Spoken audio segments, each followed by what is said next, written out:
in Lansing that this can snowball and turn on us in a minute if we pay too much attention to it. This bill is in committee. It's like someone hollering fire and there isn't a match within a mile away. And I think we're getting, someone talked about fear-mongering and pandering to fear, and I think that's what we're doing here with this bill. I just am sad that it had to come to this. I've only known about this bill for 5 days and I had no input. And I really am sorry to vote no, but there's huge communication issues here, and I think we need to work those out. There are other things over the last couple of months that have been on our plates, and they haven't been addressed. And then this one gets through in a month's time, and I just don't understand. I think we have a policy committee that hasn't met for a year and a half, and maybe this is the time to start looking at these things and seeing how there can be a pipeline and how we can better serve each individual issue that is brought before the commission. Thank you. Thank you, Commissioner.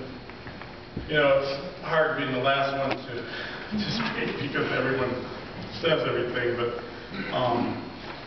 far be it for me not to have a couple things to say.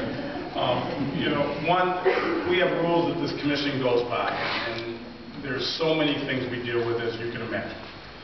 And one of our rules is that any item that two commissioners want to be brought before the body can be brought before the body.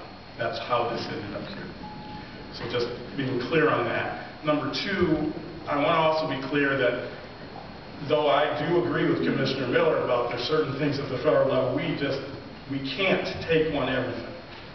But I do have to say that there are some things, like we're about to cut CDBG, which is Community Development Block Grant dollars that go into our neighborhoods. That is a federal issue, and I do believe we have a voice there.